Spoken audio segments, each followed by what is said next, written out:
কাজী নাসিরউদ্দিন কলেজে নতুন প্রথম বর্ষে ভর্তিকৃত ছাত্রছাত্রীরা, প্রিয় শিক্ষার্থীরা সবাইকে জানাচ্ছি আন্তরিক শুভেচ্ছা, অভিনন্দন। আসসালামু আলাইকুম। আমি মোহাম্মদ জিয়াউর রহমান, প্রভাষক রসায়ন বিজ্ঞান, কাজী নাসিরউদ্দিন কলেজ, কলারোয়া, সাতক্ষীরা। তোমরা আমার কলেজে নতুন বর্ষে ভর্তি হয়েছো, তোমাদেরকে অভিনন্দন জানাচ্ছি। কিন্তু দুর্ভাগ্য এই যে তোমাদের সঙ্গে এখনও আমার পরিচয় হয়নি, তোমরা আমাকে দেখো নাই, আমি তোমাদেরকে দেখি নাই। সবই দুর্ভাগ্য তোমাদের, সবই দুর্ভাগ্য আমাদের। তোমরা জানো যে বিশ্বব্যাপী করোনা মহামারী চলতেছে, বাংলাদেশ সহ সারা বিশ্বে করোনা চলতেছে, যার কারণে সরকার কর্তৃক এই অনলাইনে ক্লাসের ব্যবস্থা করা হয়েছে। তারই অংশ হিসাবে কাজী নাসিরউদ্দিন কলেজ অনলাইনের ক্লাসের ব্যবস্থা করেছে। তা তোমরা সবাই রসায়ন সহ অন্যান্য বিষয়ের পদার্থ, গণিত, জীববিজ্ঞান ক্লাস করবে সে আশা করি। এবং এই ক্লাসের কোনো অসুবিধা, কোনো সুবিধা থাকলে আমাদেরকে ফোনে জানাবে সে আশা ব্যক্ত করে তোমাদের সাথে আমি আজকে অনলাইনে প্রথম ক্লাস শুরু করতেছি। আজকের ক্লাসের পাঠ হলো গুণগত রসায়ন, দ্বিতীয় অধ্যায়, রসায়ন প্রথম পত্রের। তা আমরা শুরু করি। আমার পরিচয় আমি আগেই দিয়েছি যে আমি জিয়াউর রহমান, রসায়নের প্রভাষক। তোমাদেরকে ক্লাস শুরু করতেছি। প্রথমেই দেখো, গুণগত রসায়নের আমরা কি পড়াবো। প্রথমে মূল কণিকা কি জিনিস, মূল কণিকা। দেখো তোমরা, মূল কণিকা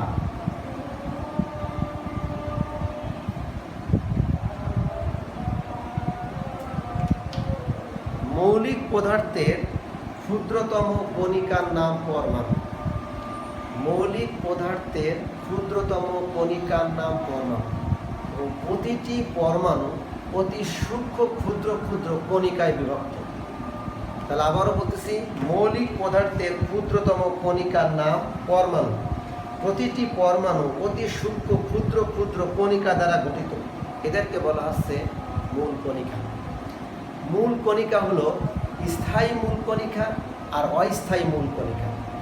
স্থায়ী মূল কণিকা হলো যে সকল কণিকা সকল পরমাণুতে অবশ্যই থাকে, যেমন ইলেকট্রন, প্রোটন, নিউট্রন, এদেরকে বলা হয় স্থায়ী মূল কণিকা। তাহলে স্থায়ী মূল কণিকা কারা? ইলেকট্রন, প্রোটন, নিউট্রন, এগুলো হলো স্থায়ী মূল কণিকা। একমাত্র হাইড্রোজেন পরমাণু যেখানে কোনো নিউট্রন নেই। বলছিলাম ইলেকট্রন, প্রোটন, নিউট্রন, এই তিনটা হলো আমাদের স্থায়ী মূল কণিকা। আর অস্থায়ী মূল কণিকা হলো যে সকল কণিকা কোনো পরমাণুতে অল্প সময়ের জন্য উপস্থিত থাকে, তাদেরকে বলা হয় অস্থায়ী মূল কণিকা। এই অস্থায়ী কণিকার সংখ্যা হলো 100টির মতো, যেমন পজিট্রন, নিউট্রিনো, মেসন, পায়ন, এগুলো হলো অস্থায়ী কণিকা। এছাড়া এক প্রকার কণিকা রয়েছে, তাদেরকে বলা হয় কম্পোজিট কণিকা। কম্পোজিট কণিকা। তাহলে মূল কণিকা বলছিলাম, মূল কণিকা দুই প্রকার, স্থায়ী মূল কণিকা, অস্থায়ী মূল কণিকা। স্থায়ী মূল কণিকা ছিল ইলেকট্রন, প্রোটন, নিউট্রন। আর অস্থায়ী কণিকা ছিল যে সকল কণিকা কোনো পরমাণুতে ক্ষণিকের জন্য, অল্প সময়ের জন্য উপস্থিত থাকে, তাদেরকে বলেছিলাম অস্থায়ী কণিকা। এদের সংখ্যা 100টির মতো। পজিট্রন, নিউট্রিনো, মেসন, পায়ন, এগুলো হলো অস্থায়ী কণিকা। এছাড়া রয়েছে কম্পোজিট কণিকা। কম্পোজিট কণিকা হলো পরমাণুর অস্থায়ী কণিকার পাশাপাশি এক ধরনের ভারী কণিকা পাওয়া যায়। পরমাণুতে অস্থায়ী কণিকার পাশাপাশি এক ধরনের ভারী কণিকা পাওয়া যায়, এদেরকে বলা হয় কম্পোজিট কণিকা। যেমন ডিউটেরন কণিকা, আলফা কণা। পরমাণুতে অস্থায়ী কণিকার পাশাপাশি এক ধরনের কণিকা পাওয়া যায়, এদেরকে বলা হয় কম্পোজিট কণিকা, যেমন ডিউটেরন কণা, আলফা কণা। এখন দেখো, আমরা পড়াবো ইলেকট্রন, প্রোটন, নিউট্রন সম্পর্কে প্রাথমিক ধারণা। ইলেকট্রন কে আবিষ্কার করলেন? ইলেকট্রন কত সালে আবিষ্কার করলেন? ইলেকট্রনের চার্জ কত? ইলেকট্রনের ভর কত? ইলেকট্রনকে কী দিয়ে প্রকাশ করে? এ সম্পর্কে আমরা জানার চেষ্টা করব। তো তো ইলেকট্রন আবিষ্কার করেছেন স্যার জে থমসন 1897 খ্রিস্টাব্দে। তাহলে 1897 সালে স্যার জে থমসন ইলেকট্রন আবিষ্কার করলেন। ইলেকট্রনের ভর, একটি ইলেকট্রনের ভর 9.1085 10⁻⁻² গ্রাম, অথবা আমরা বলতে পারি 9.11 10⁻⁻² গ্রাম। যদি কেজিতে নিই আমরা, তাহলে হবে 9.11 অথবা 9.1085 10⁻⁻31 কেজি ইলেকট্রনের ভর। ইলেকট্রনের চার্জ হলো -1.6 10⁻⁻19 কুলম্ব। ইলেকট্রনের চার্জ। ইলেকট্রনকে ই দ্বারা প্রকাশ করা হয়। ইলেকট্রন থাকে নিউক্লিয়াসের বাহিরে, অর্থাৎ কক্ষপথে, শেলে, অরবিটে, শক্তি স্তরে ইলেকট্রন অবস্থান করে। বলছিলাম ইলেকট্রনকে ই দ্বারা প্রকাশ করে। ইলেকট্রন থাকে নিউক্লিয়াসের বাহিরে, কক্ষপথে থাকে। ইলেকট্রন নিউক্লিয়াসকে কেন্দ্র করে কক্ষপথে ঘোরে। ইলেকট্রনকে ই দিয়ে প্রকাশ করে। ইলেকট্রনের চার্জ নেগেটিভ -1.6 10⁻⁻19 কুলম্ব। ইলেকট্রনের ভর 9.1085 10⁻⁻28 গ্রাম। ইলেকট্রন আবিষ্কার করেছেন স্যার জে থমসন 1897 সালে। এখন বলবো প্রোটন। প্রোটন সম্পর্কে বলবো। প্রোটন আবিষ্কার করলেন রাদারফোর্ড। রাদারফোর্ড প্রোটন আবিষ্কার করলেন 1919 সালে। রাদারফোর্ড প্রোটন আবিষ্কার করলেন 1919 সালে। প্রোটনের ভর 1.67 10⁻⁻24 গ্রাম। প্রোটনের ভর। প্রোটনের চার্জ +1.6 10⁻⁻19 কুলম্ব। প্রোটনকে পি দ্বারা প্রকাশ করে এবং এই প্রোটন আমরা এটাকে বলতে পারি প্রোটন। হাইড্রোজেনের আয়নকে বলা হয় প্রোটন। প্রোটনকে আমরা কি বলি? প্রোটন থাকে হচ্ছে নিউক্লিয়াসে, অর্থাৎ কেন্দ্রে। প্রোটন এবং নিউট্রন এরা একে অপরের সঙ্গে জড়াজড়ি করে থাকে। প্রোটন এবং নিউট্রন একে অপরের সঙ্গে জড়াজড়ি করে থাকে। প্রোটন থাকে নিউক্লিয়াসে। প্রোটন আবিষ্কার করেছেন রাদারফোর্ড 1919 সালে। প্রোটনের চার্জ পজিটিভ 1.6 10⁻⁻19 কুলম্ব। প্রোটনের ভর 1.672 10⁻⁻24। এখন বলবো আমরা নিউটন। নিউটন আবিষ্কার করলেন চ্যাডউইক। নিউটন আবিষ্কার করলেন চ্যাডউইক 1932 সালে। চ্যাডউইক নিউটন আবিষ্কার করলেন। এই নিউটনের ভর প্রোটনের ভরের প্রায় সমান। প্রোটনের ভরের প্রায় সমান 1.675 10⁻⁻24 গ্রাম। প্রোটনের কোনো চার্জ নেই। প্রোটন আবিষ্কার করলেন চ্যাডউইক 1932 সালে। প্রোটনের ভর নিউটনের ভর প্রোটনের ভরের প্রায় সমান। এই ছিল ইলেকট্রন, প্রোটন, নিউটন সম্পর্কে প্রাথমিক ধারণা। এখন তোমাকে শেখাবো, দেখো একটা মৌল, এ হলো সোডিয়াম, Na, সোডিয়াম 11, অর্থাৎ সোডিয়ামের পারমাণবিক সংখ্যা 11, প্রোটন সংখ্যা 11, পারমাণবিক সংখ্যা 11, প্রোটন সংখ্যা 11, সোডিয়ামের ইলেকট্রন সংখ্যা 11, সোডিয়ামের নিউক্লিয়ন সংখ্যা, ভর সংখ্যা, মাস সংখ্যা 23, সোডিয়ামের ভর সংখ্যা 23, সোডিয়ামের প্রোটন সংখ্যা 11, সোডিয়ামের পারমাণবিক সংখ্যা 11, পারমাণবিক সংখ্যায় ওই মৌলের প্রোটন সংখ্যা, সোডিয়ামের ইলেকট্রন সংখ্যাও 11। অর্থাৎ একটা মৌল যখন থাকে বিদ্যুৎ নিরপেক্ষ, তার ইলেকট্রন ত্যাগ বা গ্রহণ করে না, তখন সেই মৌলটার প্রোটনের সংখ্যা এবং তার ইলেকট্রনের সংখ্যা সমান হয়। আর এই ভর সংখ্যা 23 থেকে 11 প্রোটন সংখ্যা বাদ দিলে যেটা হয় সেটা হলো নিউটন সংখ্যা। এরই ভিত্তিতে আমরা এখন যে প্রশ্ন শিখব সেটা হলো আইসোটোপ, আইসোটোন এবং আইসোবার। তোমরা দেখো আইসোটোপ, আইসোটোন এবং আইসোবার। প্রথমে শিখেছি আইসোটোপ। আইসোটোপ তোমরা খেয়াল করো, তিনটা জিনিস লিখবো আমরা। একটা হলো প্রোটন সংখ্যা, ভর সংখ্যা, আর লিখবো নিউটন সংখ্যা। তোমরা বোর্ডের দিকে খেয়াল করো, আমরা কি কি বলতে চাচ্ছি। প্রোটন সংখ্যা, নিউটন সংখ্যা, ভর সংখ্যা। আমরা পড়াছি এখন আইসোটোপ। আইসোটোপের পটাকে আমরা টার্গেট করেছি, প আইসোটোপের প। তাহলে আমরা বলছি প্রোটন সংখ্যা, ভর সংখ্যাগুলো অসমান।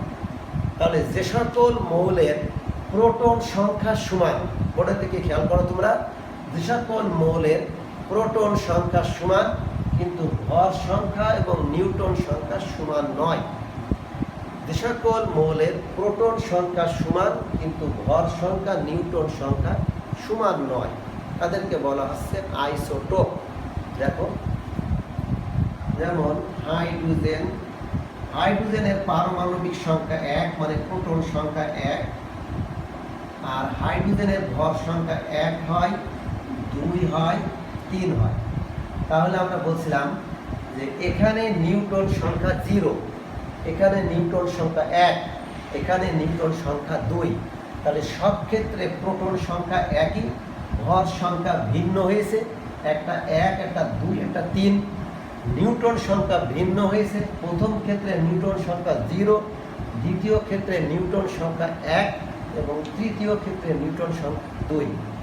তাহলে বলছিলাম যে সকল মৌলের প্রোটন সংখ্যা সমান কিন্তু ভর সংখ্যা এবং নিউটন সংখ্যা সমান নয় বা অসমান, তাদেরকে পরস্পরের আইসোটোপ বলে। এই কারণে বলা হয় আইসোটোপ সমূহ একই মৌলের পরমাণু হয়। অর্থাৎ আইসোটোপ হতে গেলে একই মৌল হতে হবে। আমরা আইসোটোপের আরো উদাহরণ দেব। এই লিখলাম অক্সিজেন, অক্সিজেন, অক্সিজেন। অক্সিজেনের পারমাণবিক সংখ্যা বা প্রোটন সংখ্যা 8, এই অক্সিজেনের ভর সংখ্যা 16, এটার ভর সংখ্যা 17, এটার ভর সংখ্যা 18। দেখো তোমরা যে তিনটা অক্সিজেনেরই প্রোটন সংখ্যা একই হয়েছে, তার মানে প্রোটন সংখ্যা সমান। ভর সংখ্যা ভিন্ন, দেখো ভর সংখ্যা 16, 17, 18, ভর সংখ্যা ভিন্ন, নিউটন সংখ্যা ভিন্ন। তাহলে প্রোটন সংখ্যা 1, ভর সংখ্যা ভিন্ন, নিউটন সংখ্যা ভিন্ন, এরা একে অপরের আইসোটোপ। এই কারণে বলা হয় আইসোটোপ সমূহ একই মৌলের পরমাণু। আরো একটা উদাহরণ দেবো আইসোটোপের, যে আমরা আইসোটোপ শেষ করব। দেখো তোমরা ক্লোরিন, ক্লোরিন এটা 17, এটা হলো 35 ভর, এটা হলো 37 ভর। তোমাদের পারমাণবিক সংখ্যা বা মৌলের নাম জানতে হবে। আমি কয়েকটা মৌলের নাম তোমাদেরকে জানাই দিচ্ছি এখন। যেমন প্রোটন সংখ্যা বা পারমাণবিক সংখ্যা বিজ্ঞানী মোসলে আবিষ্কার করেছিলেন। পারমাণবিক সংখ্যা, প্রোটন সংখ্যা। Hydrogen 1, helium 2, lithium 3, beryllium 4, boron 5, carbon 6, nitrogen 7, oxygen 8, fluorine 9, neon 10, নিষ্ক্রিয় মৌল neon 10, 11 sodium, 12 magnesium, aluminium 13, silicon 14, phosphorus 15, sulphur 16, chlorine 17, argon 18, 19 potassium, calcium 20, 21 scandium, 22 vanadium, 21 scandium, 22 vanadium, 24 chromium, 25 manganese, iron 26, তারপরে কোবাল্ট 27, নিকেল 28, কপার 29, জিঙ্ক 30, এটা বাদ গেছে মনে হয়, titanium ওটা বাদ গেছে। যে 21 scandium, titanium 22, vanadium 23, chromium 24, manganese 25, iron 26, cobalt 27, nickel 28, copper 29, zinc 30। তোমাদের 60টা মৌলের নাম জানতে হবে। যে কথা বলছিলাম যে ক্লোরিন 17, তার প্রোটন সংখ্যা 17, ভর সংখ্যা 37।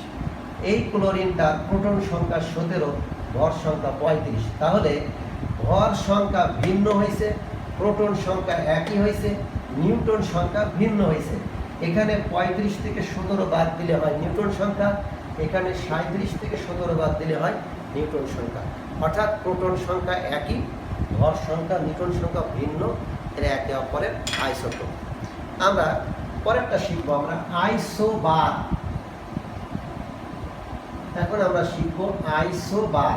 দেখো তোমরা, আইসোবার আমরা রটাকে টার্গেট করলাম, তাহলে এই রর সাথে ভর সংখ্যা সমান আর নিউটন এবং প্রোটন সংখ্যা অসমান। সংখ্যাটা দেখো, যে সকল মৌলের ভর সংখ্যা সমান কিন্তু প্রোটন সংখ্যা নিউটন সংখ্যা সমান নয়, যে সকল মৌলের ভর সংখ্যা সমান কিন্তু প্রোটন সংখ্যা নিউটন সংখ্যা ভিন্ন, তাদেরকে বলা হচ্ছে আইসোবার। আইসোবারগুলি ভিন্ন মৌল হবে, যেহেতু প্রোটন সংখ্যা ভিন্ন হয়েছে তাহলে মৌলটা ভিন্ন হবে। যেমন দেখো তোমরা, এটা হলো কপার 29, জিঙ্ক লিখলাম 30, নিকেল লিখলাম 28, এই সবগুলোর ভর হলো 64। তাহলে তিনটা মৌল, একটা হলো নিকেল, একটা তামার, একটা দস্তা, অর্থাৎ নিকেল, কপার এবং জিঙ্ক, এই তিনটা মৌলের পারমাণবিক সংখ্যা ভিন্ন 28, 29, 30, অথচ এই তিনটা মৌলের ভর সংখ্যা একই। তাহলে এরা একে অপরের হবে আইসোবার। আইসোবার হবে ভর সংখ্যা একই কিন্তু প্রোটন সংখ্যা নিউটন সংখ্যা ভিন্ন। এখানে 64 থেকে 30 বাদ গেলে হবে নিউটন সংখ্যা, 64 থেকে 29 বাদ গেলে নিউটন সংখ্যা, 64 থেকে 28 বাদ গেলে হবে নিউটন সংখ্যা। নিউটন সংখ্যা ভিন্ন, ভর সংখ্যা একই, প্রোটন সংখ্যা ভিন্ন, একে অপরের আইসোবার। এখন বলবো আমরা আইসোটোন। আরেকটা দেখে উদাহরণ, আইসোবারের আরেকটা উদাহরণ দিয়ে দিই। এটা হলো পটাশিয়াম 19, ক্যালসিয়াম 20। ক্যালসিয়ামের ভর 40, পটাশিয়ামের ভর 40। তাহলে পটাশিয়াম 19, ক্যালসিয়াম 20 এগুলো পারমাণবিক সংখ্যা বা প্রোটন সংখ্যা। পটাশিয়ামের ভর 40, ক্যালসিয়ামের ভর 40। তাহলে ভর সংখ্যা একই কিন্তু প্রোটন সংখ্যা ভিন্ন, এরা একে অপরের হবে আইসোবার। আইসোবার। এখন আমরা শিখব আইসোটোন। আইসোটোনের দৈন্তন্য রয়েছে, অর্থাৎ নিউটন সংখ্যা কথা বলবো আজকে। নিউটন সংখ্যা সমান কিন্তু ভর সংখ্যা প্রোটন সংখ্যা সমান নয়। খেয়াল করো, সংখ্যাটা অতি সহজ। যে সকল মৌলের নিউটন সংখ্যা সমান কিন্তু ভর সংখ্যা প্রোটন সংখ্যা সমান নয়, যে সকল মৌলের নিউটন সংখ্যা সমান কিন্তু ভর সংখ্যা প্রোটন সংখ্যা সমান নয়, তাদেরকে বলা হচ্ছে একে অপরের আইসোটোন। দেখো আইসোটোনের উদাহরণ আমরা লিখছি সোডিয়াম, লিখছি আমরা ম্যাগনেসিয়াম, এটা 12, এটা 11, এটা ভর 23, এটা ভর 24। তাহলে সোডিয়ামের পারমাণবিক সংখ্যা প্রোটন সংখ্যা 11, ভর সংখ্যা 23, নিউটন সংখ্যা 12। ম্যাগনেসিয়ামের প্রোটন সংখ্যা 12, ভর সংখ্যা 24, নিউটন সংখ্যা 12। তাহলে এই দুইটা মৌল, একটা সোডিয়াম একটা ম্যাগনেসিয়াম, উভয় মৌলের ভর সংখ্যা হয়েছে ভিন্ন, প্রোটন সংখ্যা হয়েছে ভিন্ন, অথচ এই দুইটা মৌলেরই নিউটন সংখ্যা হয়েছে একই। তাই বলতেছি আমরা সোডিয়াম এবং ম্যাগনেসিয়াম একে অপরের আইসোটোন। এখন আমরা শিখব